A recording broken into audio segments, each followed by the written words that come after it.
Great Dane can last around 9 years before the diseases of ageing take their ultimate toll.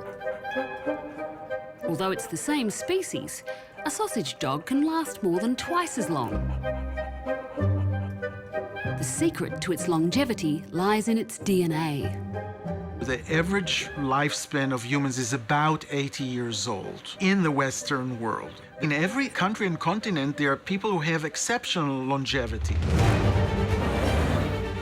By uncovering the genetic secrets of animals and humans who live unusually long lives, Where you look at life, at the world, scientists are finding extraordinary ways to wind back our cellular clocks, extend our lifespan, and even our fertility. What you've done just by giving them a supplement is turned an older egg cell into a younger one. That's exactly what's happened. Trialling one of these ways myself, It's the strangest feeling. I rejuvenate my body and cut my own risk factors for disease in just 5 days. In general, you responded better than most people and more like mice respond. Right now, it's pretty common in my field of aging to be able to extend the lifespan of a mouse by 30 to 50%. It's only a question of can we translate that into humans? Is it possible to live long and die young?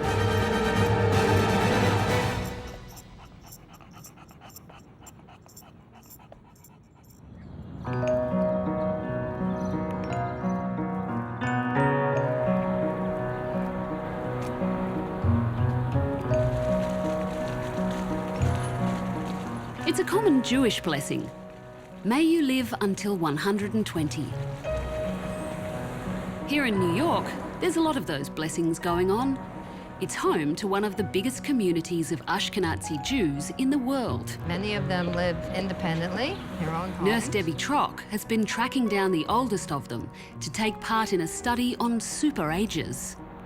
We've been looking at what we call centenarians that are 95 and older in the city here, their own apartments. In fact, right here, we have the apartment of Mr. Saul Rosenkrantz. Is this Sal's house? Yep, 15th floor.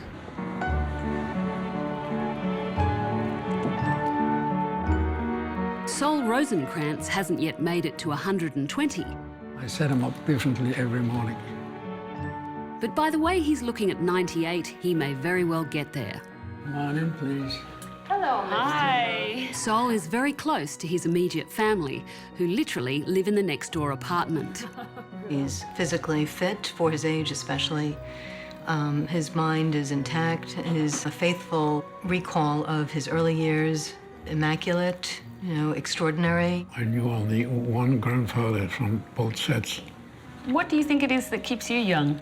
I believe it's a combination of things. The way you look at life, at the world, what you eat, how much you eat. So what are your favorite foods? I eat anything that's edible, that's fresh. I think we've looked at over 600 participants in the centenarian study. What seems to be consistent is that many of them have not given up old habits. While the diet and social surroundings of centenarians like Sol have been analysed as part of the Longevity Genes Project, results suggest they're not the determining factor for exceptionally long life. We have a woman who smoked for 95 years. She died at the age of 110.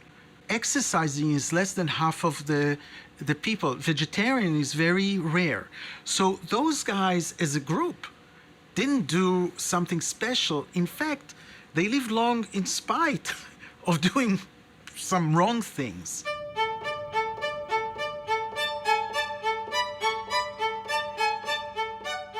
Here at the Albert Einstein College of Medicine, researchers are digging deeper than lifestyle by unravelling the secrets in centenarians' DNA. They're looking for genetic variants that might protect against the diseases of ageing. If you want to pass age of 80, we kind of know what to do. The doctors tell you.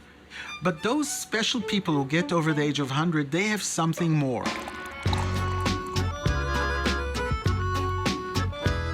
Genetically, Ashkenazi Jews are already unique. Big family gathering. Yes. Their ancestry can be traced back to a DNA bottleneck of just a few individuals. And they've continually married within their own community. This is my wife, Sally, Yeah? and this is my sister-in-law. So they ended up being similar more to each other than to the other white population around them. And this similarity is really very important for genetics, because when everything is more similar, whatever is different sticks out much, much better. Instead of looking for genetic variants that protect against a single disease, the team at Albert Einstein are interested in those that protect against several. We believe that if you delay aging, you delay all diseases, and we need to make sure that everybody understands what is the biology of aging and consequence. In the super ages, they've already found several markers of interest. Two of them are in the cholesterol metabolism. And everybody thinks of the good cholesterol as prevention of heart attacks.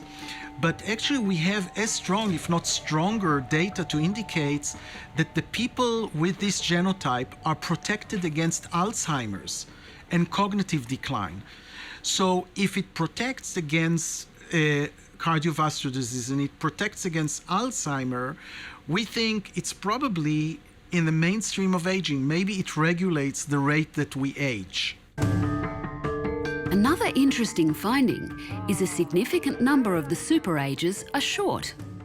This group tends to have a low level of insulin-like growth factor in their blood, a trait which has been found in a number of labs to extend life.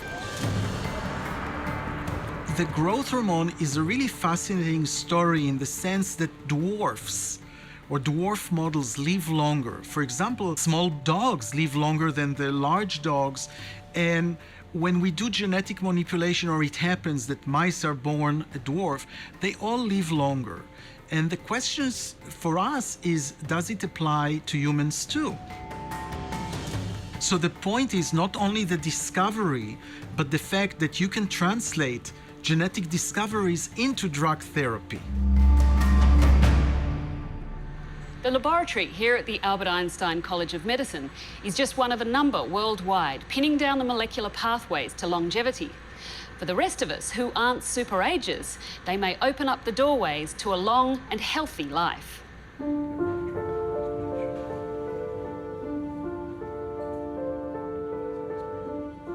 At the University of New South Wales, they've already opened up one of those doorways. They've successfully reversed aspects of aging in animals. Their target is a specific chemical in the body called NAD. NAD is a central molecule for life, and without it, we're dead in 30 seconds. Without NAD, our bodies can't make energy. One of the major problems with aging is that we lose our ability to make energy through these little power packs called mitochondria, which exist in every cell. What we've discovered is that NAD levels control how many of these mitochondria you have in your cell. And what happens when we're young, we have high levels, and over time it goes down to about 50% of what we once had. And we think that the levels of NAD are critical for our body to be able to defend itself and heal itself and live a longer life. By adding a supplement to the drinking water of older mice, researchers can artificially raise levels of NAD in cells. The effects are rapid and extraordinary. So some of the things we've seen are an age reversal in the muscle within a week. And they can run almost twice as far without ever having exercised before. And other things we're seeing is protection from cancer, from chemotherapy, and even diabetes. Something astounding happened to the ladies too. So most of our experiments were done on male mice. They just happened to be simpler biochemically than females. But then we started studying female mice, and what we noticed was that the old mice that were given our molecule were able to reproduce for longer. One of the most exciting experiments I've personally ever seen is happening just behind this doorway. By giving the supplement to older female mice in their drinking water, scientists in this lab have managed to reverse aging in egg cells.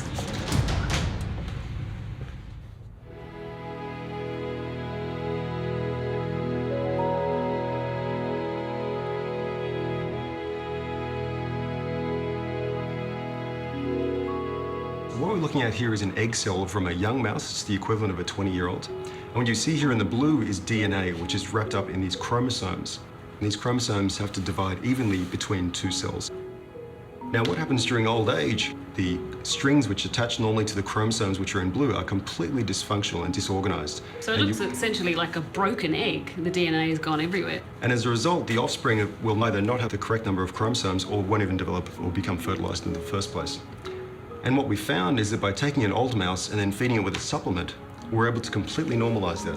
So that's the equivalent of a how old-year-old woman? 55-year-old woman. And how soon do you think you might be able to get that out among people? I mean, there's going to be very keen women out there to get this supplement. We're working as hard as we can on that. The postmenopausal mice only took the supplement for 3 weeks before their old egg cells became youthful once more. Theoretically, it would be the same pill. This is the amazing thing. It's really hard to believe that the same pill that would protect you against Alzheimer's and cancer and heart disease would also reverse aging in ovaries and allow you to have children for longer. While it sounds promising, human trials are yet to begin.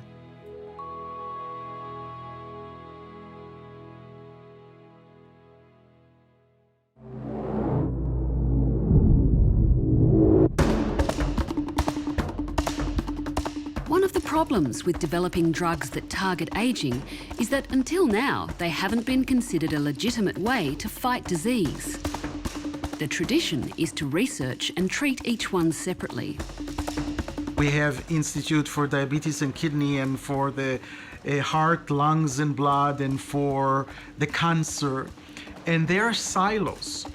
I think the new revolution is for people to now realize what we have realized 20 years ago, that the major risk for any one of these diseases is aging. And when I say major risk, I'm talking about 1,000-fold risk when you go from 30 to 80 for heart disease, diabetes, Alzheimer, and cancer.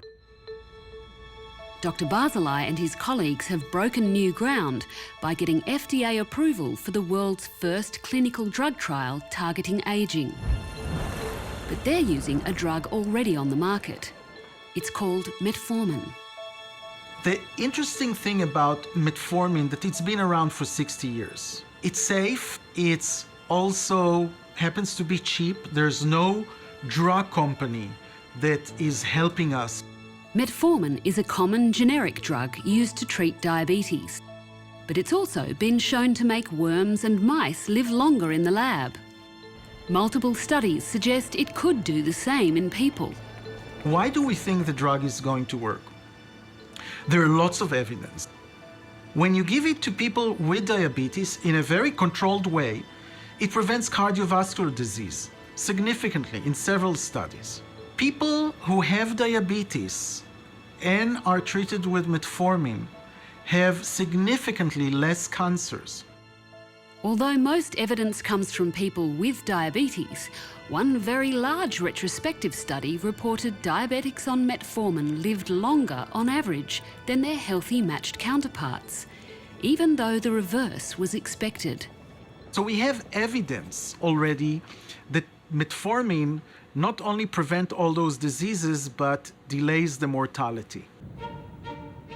In an ambitious randomised trial, the Albert Einstein College wants to give metformin to 3,000 elderly people who either have or are at risk of cancer, heart disease or dementia. Taking the 750 milligrams in the morning once and then in the evening.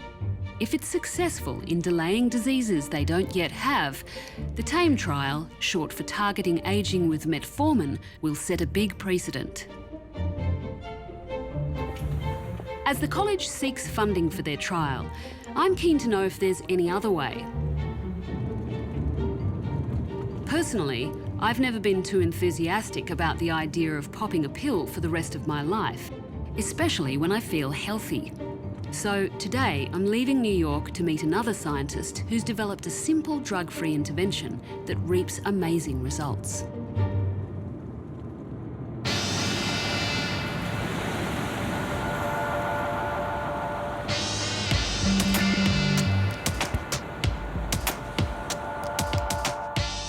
Professor Walter Longo is the director of the Longevity Institute at the University of Southern California. For more than a decade, he's been researching how growth can interfere with the body's ability to protect and repair itself. If you're investing in growth and investing in reproduction, you don't put so much energy into protection. The trade-off between growth and maintenance is again apparent when you look at dwarf versions of certain species. This mouse on the right is half the size of a regular mouse because it has what's known as Laron syndrome. The little mice here have a mutation in the growth hormone receptor. And so does this mice have a longer lifespan? Yes, so these mice live about 40% longer than normal mice. The dwarf mice are also incredibly healthy right into old age. The fur look better, they're more active, they're cognitively also more robust. And so it was obvious to ask the question, well, what about people? Is it possible that you have yeast and flies and mice and they all have this, they're dwarf and they live so long and they're so healthy and people would be an exception? And it turns out that people were not an exception.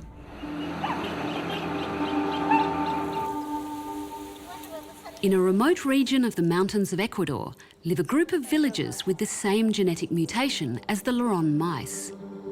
They lack the growth hormone receptor. They're very small, about 3.5 feet tall. Despite high rates of drinking, smoking and obesity, there hasn't been a single case of diabetes among those who have Laron syndrome. And there's next to no cancer. Over 30, 35 years of observation, so far we've only seen one single case of cancer death. And the relatives live in the same houses, in the same villages. They get cancer like everybody else. To find out why, Walter's team collected blood from the Laron syndrome villagers and added the serum to human cells growing in a petri dish. Then they exposed the cells to a chemical known to damage DNA. And it was very interesting because if the cells were exposed to the blood from the Larons, the DNA was protected. But B, if the damage does occur, then you kill that cell. The two effects, protection of healthy cells and destruction of cells with damaged DNA, are key weapons against disease. Because the villagers don't respond to growth hormone, many factors in their blood associated with growth are lowered. They have a coordinated reduction in all of these genes pushing the body to reproduce and grow. And we think that the combination of them is what's so protective. That's all great for Laron syndrome villagers, but what does it mean for us? My name is Becky. Hi, Becky. Your blood draw. Thank you. Can I have your name, please? Anya Taylor. And your birthday. Luckily, there's a simple way to manipulate those same factors in our blood. I'm going to hold the needle a bit. I'm getting baseline measurements before attempting a prolonged fast developed by Walter's labs. It's not a total abstinence from food, but instead what's known as a fasting-mimicking diet. In this disturbingly light box is my food for 5 days. So the fasting-mimicking diet is a low-protein, low essential amino acid, low sugar diet that is relatively high in fat, actually. The aim of this mix is to lower growth signals in the body, like IGF-1, insulin and glucose, so my body goes into maintenance mode. Enough protein is very important, but people are now eating 50%, 100%, 200-300% more than normal. And this is pushing the system to try to grow, but there's no growth. And so the consequence could be that you put an accelerator on all these systems and you just really push them to the limit and then they fail. So I'm halfway through the first day. I'm feeling pretty good. I've got a little bit of a headache because I haven't had my morning coffee, but other than that, feeling okay. And lunch is a cup of soup and some crackers.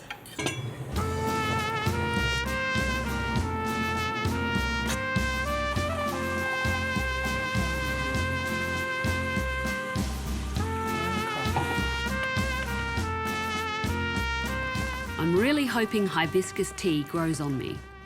because what happened in animal and human trials has been simply astonishing.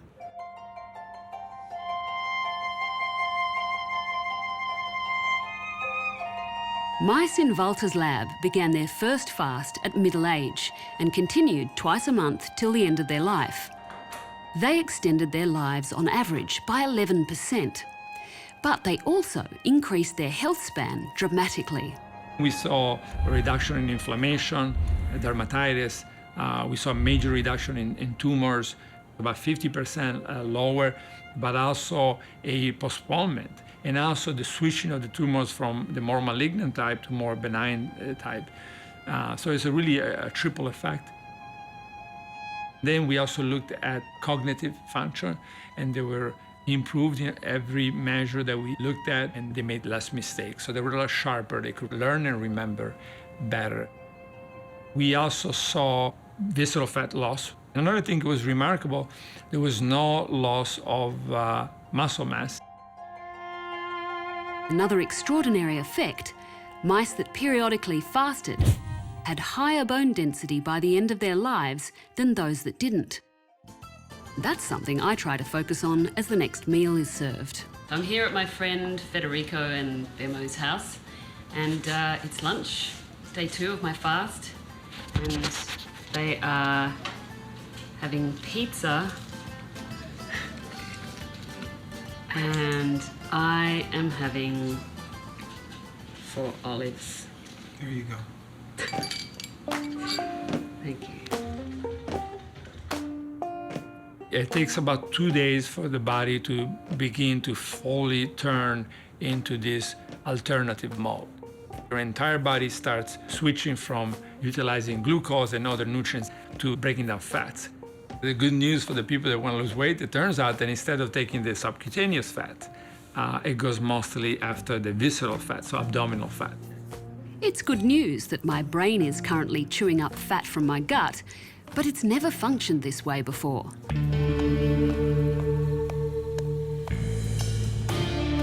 The feeling is a little surreal. It's not that I can't think straight, but everything feels, well, a bit spacey. Midday, day 4. It's the strangest feeling. I feel like I have nothing to power my legs. Like there's no fuel in my muscles. I feel like lead.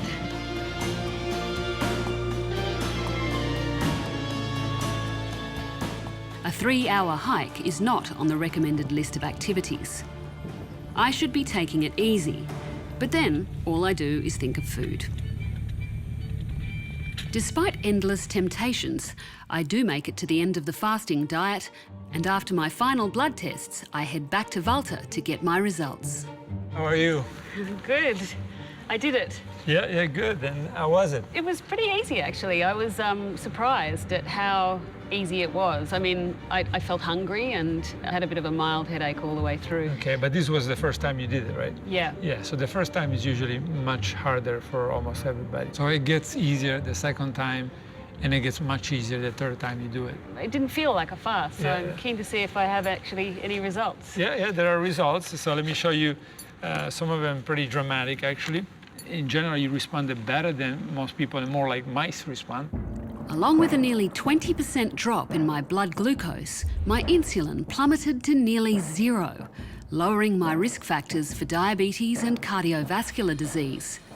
And because my diet contained almost no protein, my insulin-like growth factor, the same one that was low in the Laron syndrome villages, dropped by 30%. To start with, you had low levels of IGF-1. If you put all the studies together, this would suggest that you should be highly protected against a variety of age-related conditions. But to me, the most interesting result is the fact that 1/3 of my white blood cells have been wiped out. Which is a major reduction. There's more what we see in the mice. In people, on average, we don't see as much response. It sounds alarming, and my studies indicate it's not just cells in my immune system that died off during the fast, but lots of cells in my organs as well. But they're ones I didn't really want anyway.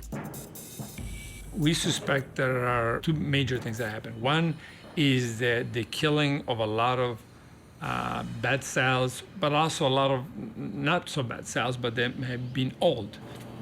So you fast, and every day of the fasting, the organs are getting a little bit smaller, and they're getting rid of cells because they have to save energy. Then eventually, when you refeed, these organs and cell systems, they have to return to normal.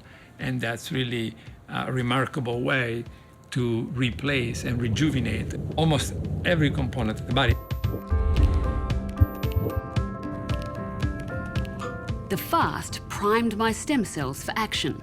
So when I finally get to eat normally again, they get busy creating healthy young new cells to replace the ones I lost. It doesn't mean that you're replacing 100% of it. It could be even 5%.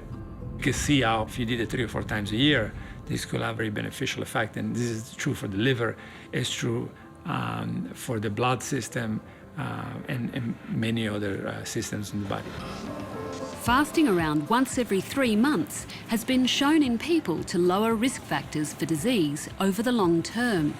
What we observed was whether it was a risk factor for cancer or inflammatory markers and risk factors for cardiovascular diseases or a risk factor for diabetes, we saw that the people that had the biggest problem at baseline, so when they started, had the biggest effect.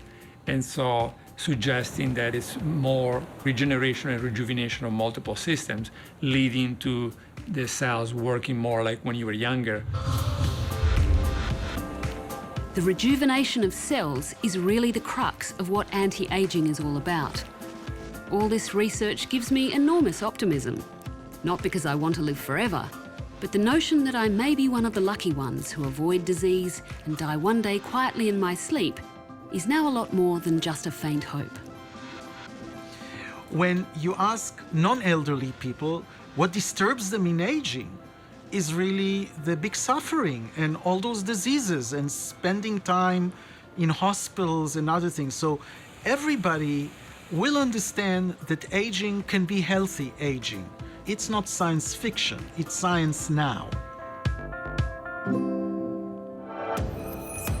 For details on the various studies featured in this program, and to find out more about the effects of Professor Longo's diet on cancer and multiple sclerosis, visit the Catalyst website.